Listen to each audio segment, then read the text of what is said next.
Aloha Maui and the world. O wau o Alakaʻi Paleka. Yes, I am Alakaʻi Paleka from KPOA.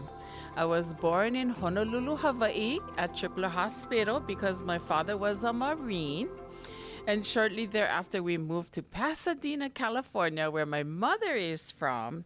And then we moved to Maui, 96779. I am a kuʻau chick. Indeed, I went to Doris Todd Christian Day School when Doris Todd was alive. Shortly thereafter, I went to Kamehameha. I think I was 11 years old and graduated in 1974. Yeah, that's a long time. I know I don't look like that. I don't look 67, but I am. So today we are joining with the Mayor's Advisory Team of Maui no Kaʻoi. On August 8th, 2023, we had the fires on the beautiful valley island of Maui no Kaʻoi. Fires that took homes and lives and property in Kula, in Kihei. But today we will be speaking of Lahaina.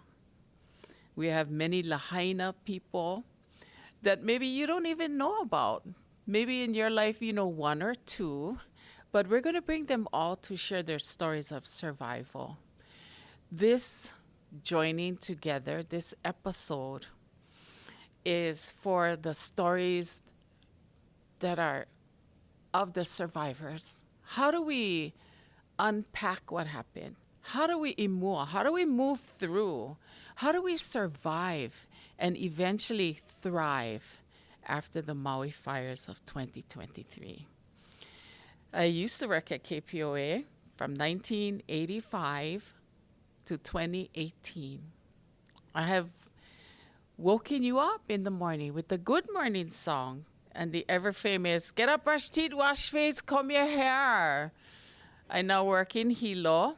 I watch my 90-year-old mother, and I have added, make your bed. Because, my haulemara, she like you make your bed before you leave the house. And we count it as little victories, which is what our joining together, our podcast is all about today. Little victories. How do we baby step each and every day when we don't want to? We want to just cry. We want to be sad. How do we get through this? Maui, Lahaina, Kihei, Kula, and the world. This is not a time to point fingers on what happened for blame. This is how do we get through all together. And we have many different opinions and viewpoints today. I'm so excited to be here. You have no idea how lucky and privileged I feel to be here on Maui to help tell these stories. Aloha Maui.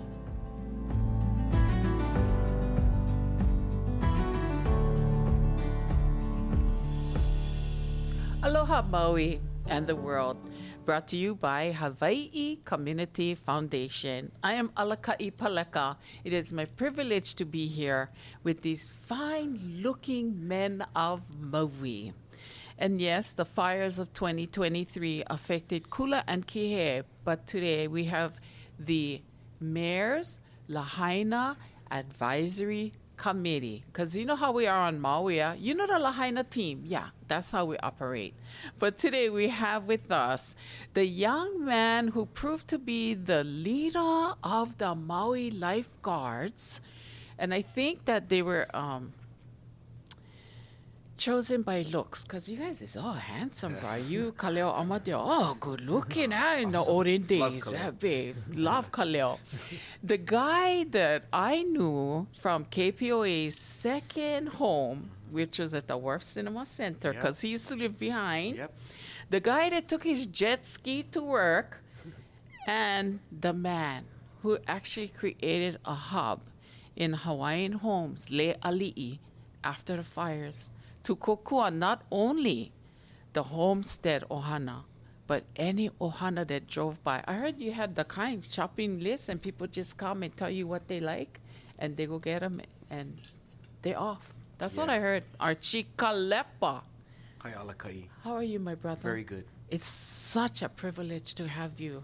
It's the other way around. It's great to be here. Yes, because we're going to thrive. We're going to survive and thrive all together. And these are the stories that need to be told because you guys are not alone. You're not alone. And Kim Bao, who, right, owns High Tech Surf Sports, who pioneered KPOA's call-in live surf reports with Brother Roland from Mama's Fish House, one of my big-time sponsors. I couldn't have done radio without High Tech Surf Sports. Kim, thank you so much. Thank you, Alakaʻi. And I just want to tell you, we still have that pink bikini on hold for you. I think I already used the tiger slippers, but thank you so much because, High Tech Surf Sports, they only get one sale a year. But thank you. We'll be talking about the youth of Lahaina and how you are part of Lahaina's community. And I understand you lost 3 homes in Lahaina. And we have Nestor Ugale. Now, Nestor. Hi, Alakaʻi. Hi, how are you? Good. He's the youngest here with us this afternoon, evening. But my first MC job was with Ka'anapali Beach Hotel. And they eventually created the Po'okela program run by Akone Akana. And a lot of the housekeeping department, I'm not going to lie, they're of the Filipino persuasion. Yeah, that's but right. they learned how to sing alulike. They learned how to do that lei chant. They learned how to do hula. And they were very proud. We assimilate well to the Hawaiian culture, right? You guys, There you go. you guys are awesome. You guys are awesome. And I did many Christmas parties, and we're going to talk about the Filipino persuasion and how you guys were affected as well in the Lahaina fires. And again, there were fires in Kula and Kihei, but today we are speaking of the Lahaina fires of 2023. Archie, Yes. you were from behind the Wharf Cinema Center, but you moved up to Le'ali'i when you got Hawaiian Homes, yeah? That's correct. Yeah, I used to live on Luakini Street, right next to my grandmother. Right. And then when Hawaiian Homes opened up, I was awarded a home there, and so we moved to Le'ali'i. I watched you constantly on Facebook talk about your hub, and it was just magical and inspiring how you turned every single inch of your home into I guess you call it a hub? Yeah. And it was for everybody, right? I don't do Facebook, but Oh, no, there was people already singing your praises on Facebook, yeah. it was when we opened up the hub, which was the first hub of Lahaina, it was purely out of recognizing that we were in a need situation. And I don't know what happened, but I just said, we're going to do a hub. We're going to start supplying supplies to the people of Lahaina. And we just did what we could, but was the amount of help that we were receiving from other islands and from around the island was amazing. But we needed to get organized because people were coming from all over to get stuff, and so we needed to make sure we could be organized to a point where we could keep track of what was going out, what was coming in, and how we were going to handle distribution. And it got to a point where we were big distributions that were coming in. Other hubs started, like Keamoku's hub, Kaipo's hub, and we just started sending stuff to them. Right. So it was a collective thing, but it was something that needed to happen. One of my conversations with the mayor in like the first 5 days was when I called him and said, he said, Archie, we have this, and I said, no, that's not true. This is what's really happening in Ground Zero. And so we also stood up Ground Zero ELC. We eventually changed the name, but it started as Ground Zero ELC. So we began giving information back to the main ELC in Wailuku. And that's basically how things kind of started rolling for us in Lahaina. You do realize that your investment into the community, you know that's an awesome thing, and that people will network with you because of your integrity and your concern about our Lahaina community. Yeah, that's a big responsibility, big kuleana. It is. Especially during those times, it was really tough. I'm just going to be real honest here. Yes. Social media was, everybody was not trusting each other. And one of the things I said early on was, we're only going to tell the truth. Even if the information is the same every day, we started having meetings, community meetings. The first day we had like 10 people. By the beginning of the second week, we had over 100 people attending the hub meetings. And it was just about telling the truth. Where are we with the water clarity? And I didn't want to get secondhand information. It was direct. From the director to us, so that we could give the people the real honest information, which was lacking at the time. So when you talk about that, it's all about hopefully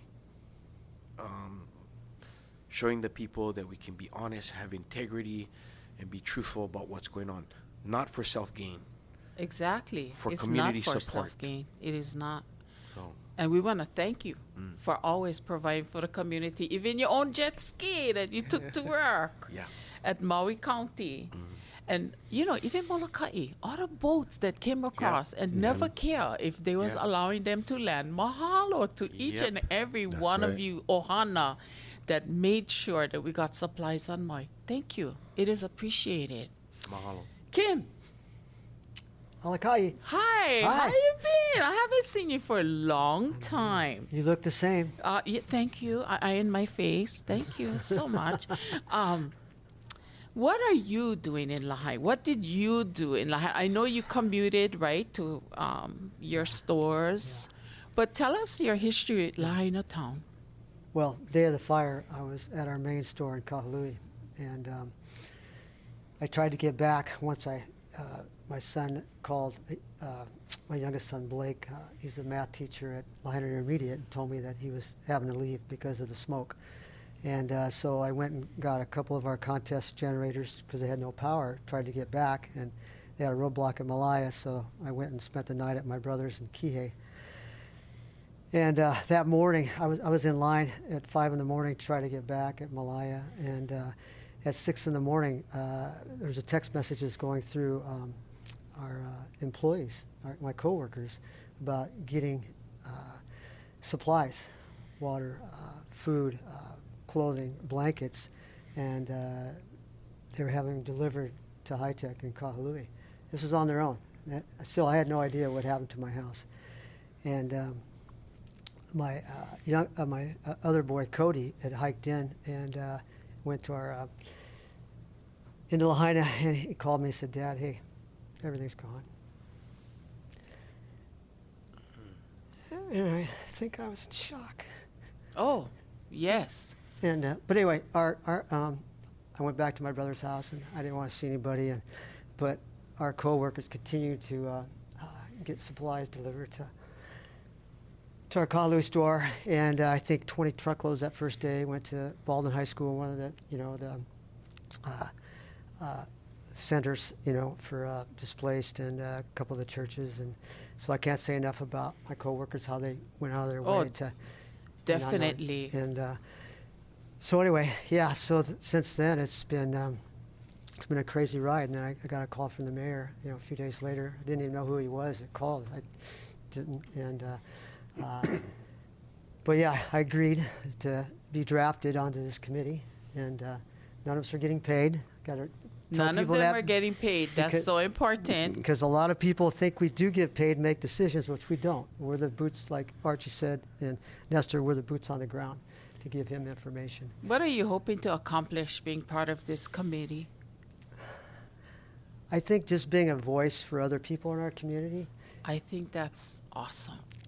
Because not everybody has access to the mayor and to the heads of the departments in the county, and we do, and we're very appreciative. And our mayor has a great ear for listening, I believe, and I have a lot of respect for him. Like I said, I didn't know him before the fire, and so I think that's the most important thing we can bring back. because everybody is going through different situations. I know, obviously, losing our homes, I can sympathize with a lot of their frustrations, you might say. Yes.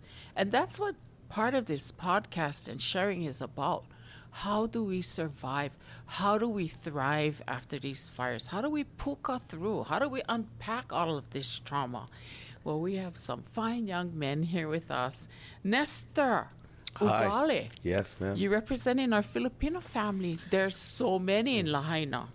Yeah, I think when you look at me, you see Filipino, right? Yes. Okay. Yeah, I do. Sorry. I guess the reason why I say this is because I never really operated that way. When the mayor had asked me to join along with their team, the one thing I asked was, I don't want to just come on as this Filipino voice. I don't speak for such the broad community. You talked about all those housekeepers at Kanapali Beach Hotel. I might be related to 2, but not 100 of them, right? But I think that's important. But yes, happily to represent, my family and the community that I come from. So, it's a tight-knit community, of course. So, I'm looking at you, I see Filipino. Mm-hmm. When you're looking into our community, what are you seeing? Filipino or you see Lahaina? You see Just Lahaina, yeah? Yeah, absolutely. My grandma said you learn something new every day, and I just learned my lesson for today. Mm-hmm. It must be taken from the eyes of the beholder. I believe so. Right? Because so many generations later, I don't wave a Filipino flag. I'd rather wave a Lahaina Luna sticker, in front of everybody. As Oh, opposed to anything yes. else. We're rolling red, babes. right. Go Lunas! We all know the alma mater. Yeah. Even me. I thought that was our. I thought that was a could sing national the anthem. echo. Yeah, Or the ko echo. aloha. There I you can sing go. ko aloha. But that's all you know. You're Lahaina. You're Lahaina. It's such a unique place to be, almost cut off from the rest of Maui, right? But in a good way. You're so Right. reliant on the community. So, how do I say this politically correct? Or maybe I don't have to be. Maybe you don't have to be. Maybe Let's I be don't have honest. to be. Yeah. You have elders that maybe don't have a great command of the English language. How do we reach out to those people and let them know that we're here for them as well? I think that's still a challenge today. Yeah. From the government side to the grassroots side to just within our own families. Filipino culture, the ones who've immigrated here did such a good job in wanting to let go and leave everything behind. Amazing. And then you get these kids who don't, it's hard because we don't speak the language even, So even myself, I don't understand a lot of it. Oh, I see. And, so that's a challenge. So to connect to our kupuna or our elders in the community is very difficult. It's very difficult. That reminds me of the Micronesians, the Tongans, the people that have come to be a part of our community. Yeah. We need to reach out to them as well. And Archie knows because, our culture is aloha all, right? I think that's one of the, to be honest, that's one of the current struggles is how do we be inclusive with everybody?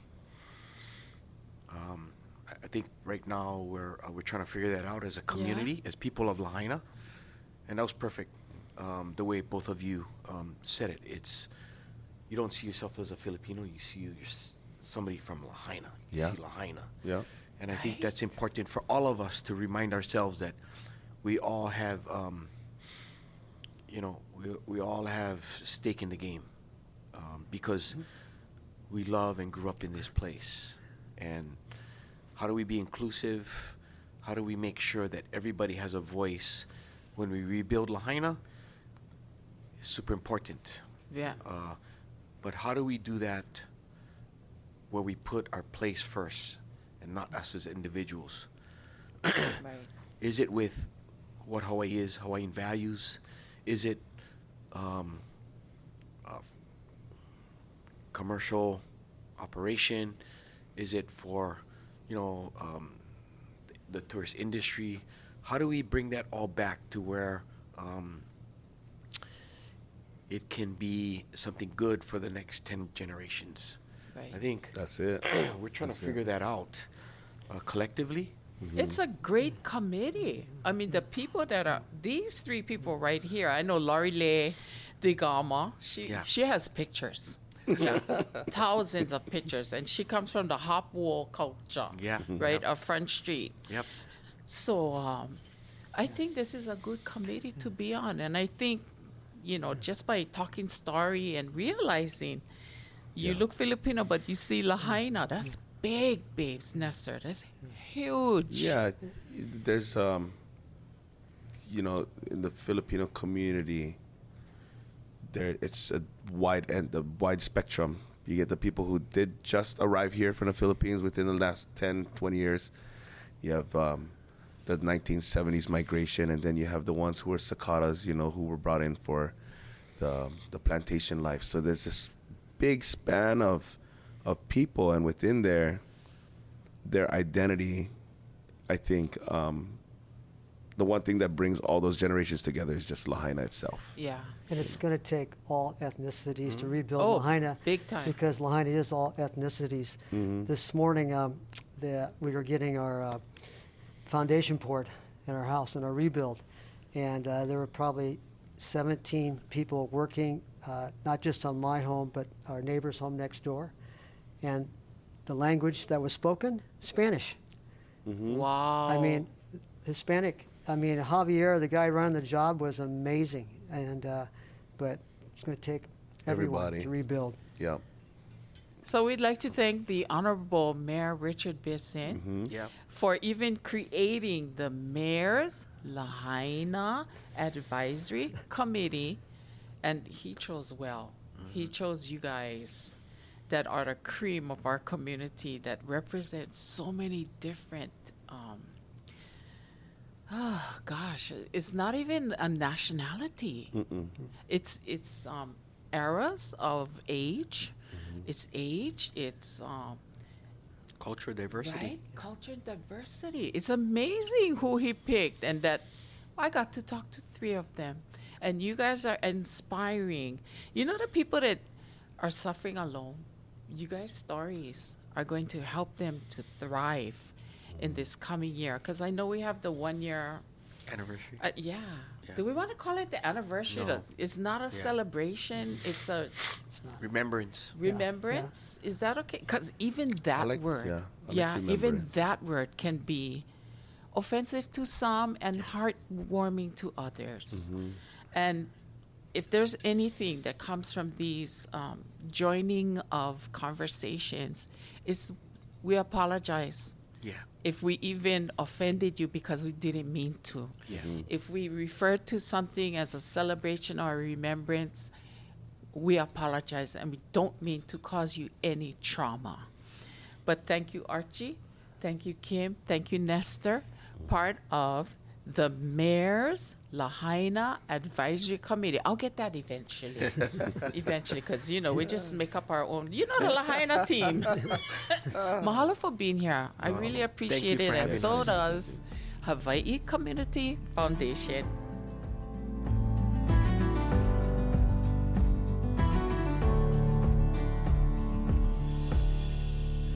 Aloha Maui, brought to you by the Hawaii Community Foundation.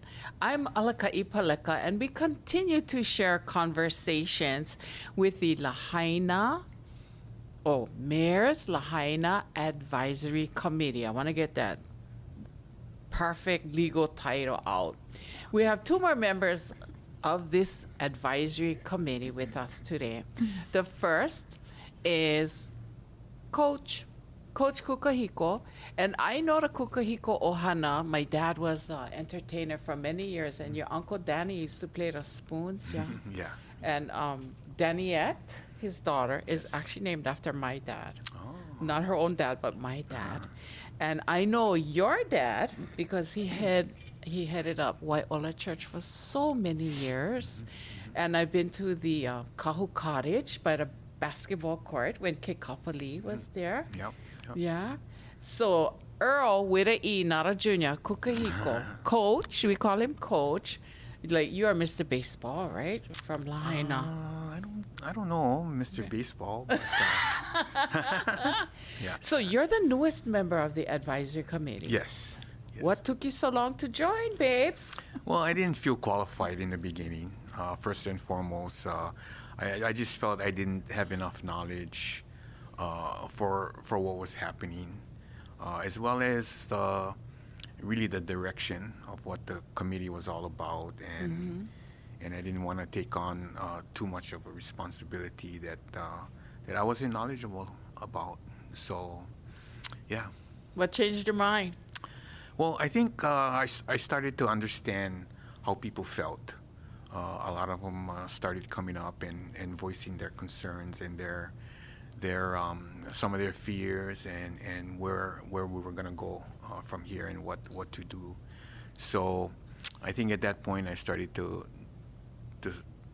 tell myself that it is time to engage, as best as can.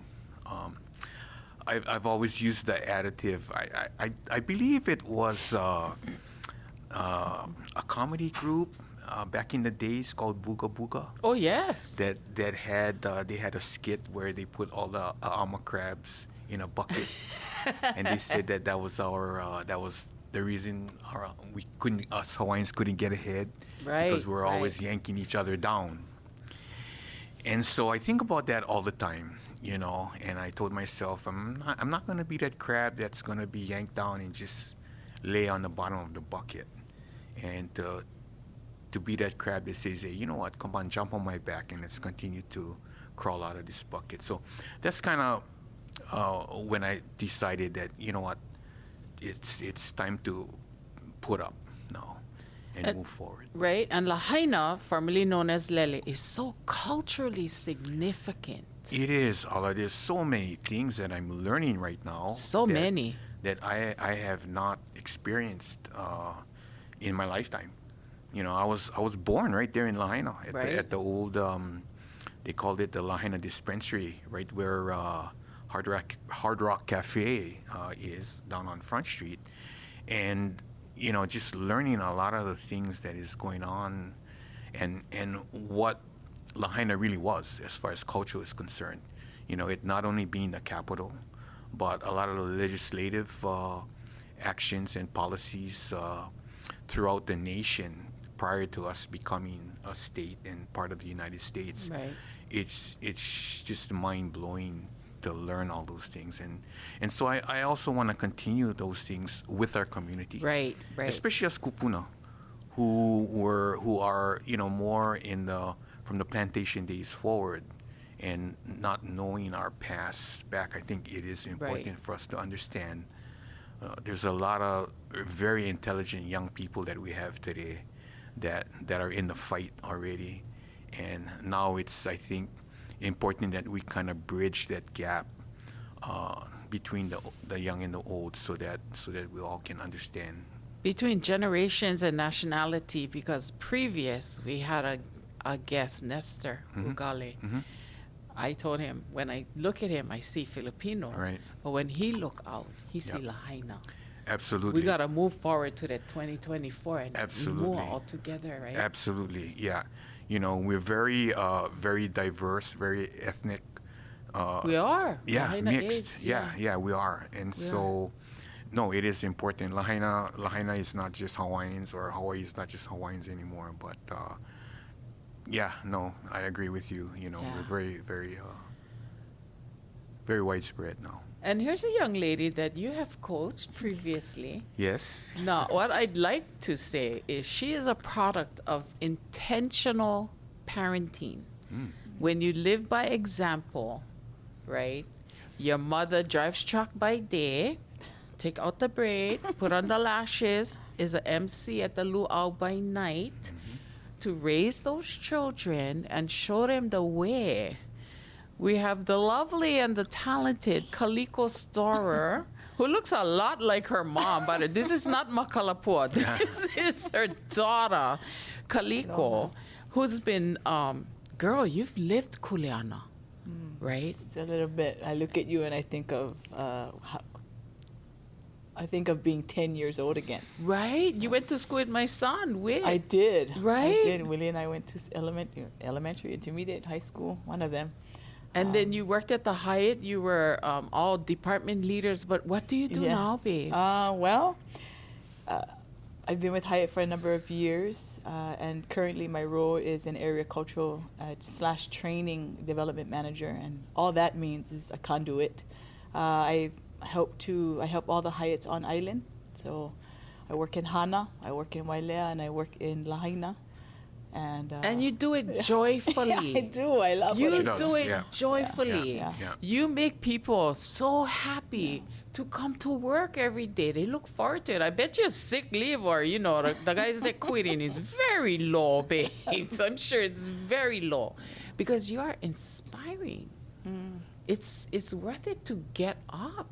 It is. And make our community a better place. It is. It is worth it. For her to wake up, I don't think she goes to sleep. Maybe 2 hours. Maybe 2 hours. Maybe just Because she used to dance hula too at the I luau. did. My mom told me I had two choices: either go pick pineapple or dance. So I wasn't a fool. I go dance. Yeah, I'll use go that dance. hair.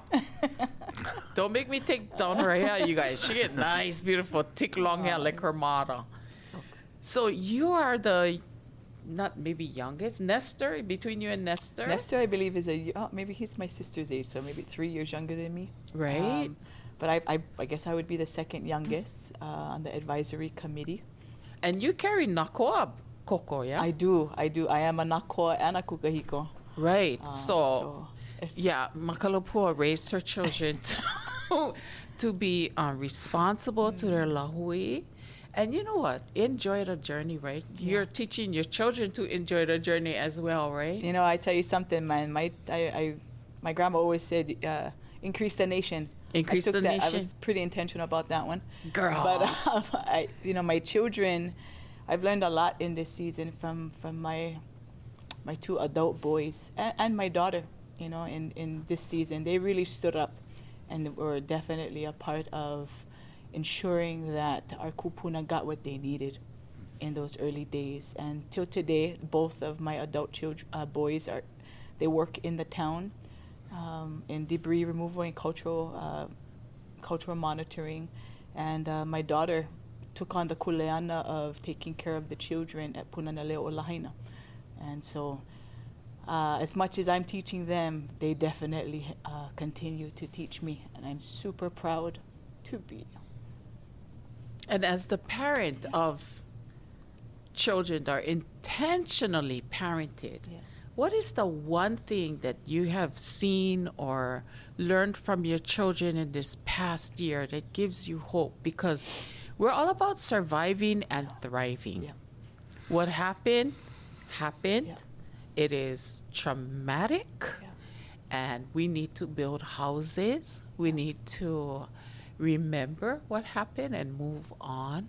But what gives you hope with your children and just being on the advisory board? What gives you hope? Yeah. You know what gives me hope is that I grew up learning to dream, and I see that my children are not afraid of going out there to learn. My son didn't operate a heavy equipment operator. He wasn't a heavy equipment operator going into this, the fire. He was a laborer. And halfway through the year, he works for TrueX, and they put him into the machine. And so what gives me hope is that you keep learning. Don't be afraid.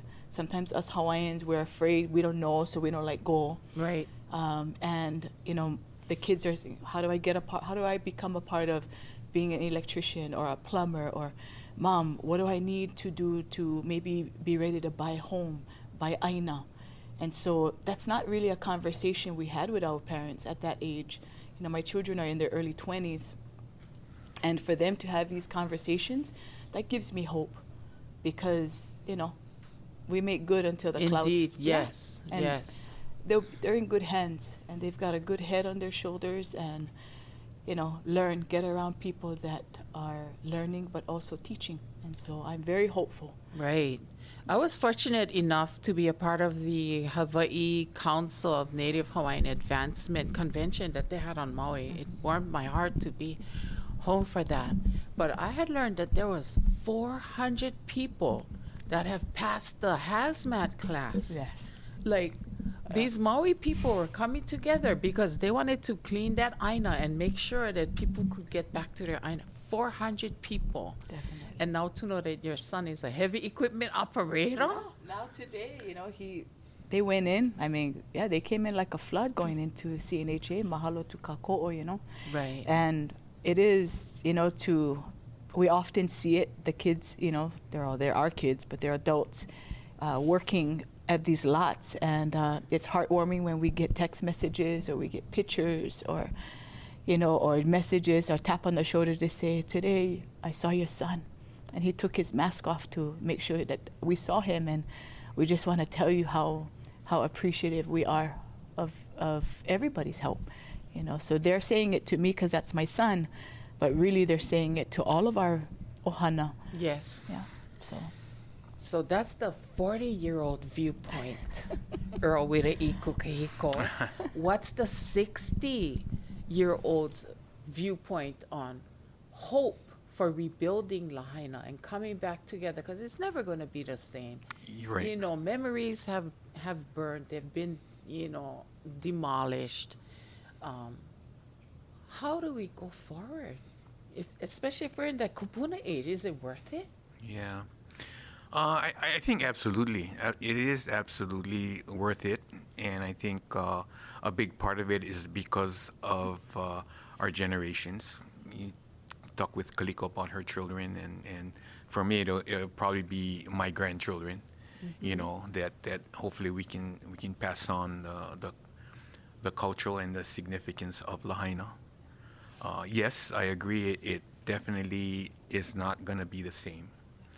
But I strongly believe that we have this opportunity to make things right. As far as Lahaina, as far as Maui, and I think as far as our state is concerned, that as unfortunate as it is, at the devastation that we had in Lahaina, that I think this gives us an opportunity to, I'm going to use Keomoku's term. Yes, please. Press the restart button. Press the restart button. And for us to, make things right for the people. I think first and foremost, and for the people that are here, for the people that want to make Lahaina, want to make Maui, want to make Hawaii their home, and to create the generations to come. So I strongly believe that is hopefully the big picture, the big hope that we have moving forward. I have had that opportunity as well, and I have no doubt Lahaina will make it through because of the people, the community, the way that they support each other. Absolutely. Yeah, it's not going to be the same, and we will carry on with sadness and sorrow, but we'll have houses, we'll have life after all of this. Yep. Yeah. Mahalo everyone for joining us here at Aloha Maui, brought to you by the Hawaii Community Foundation. We'd like to invite each and every one of you to join all of our episodes. This is just the first one, and you can get it where you get all of your podcasts. You can click and subscribe on YouTube and talk Aloha Maui. Aloha Maui, brought to you by Hawaii Community Foundation. Mahalo, Earle.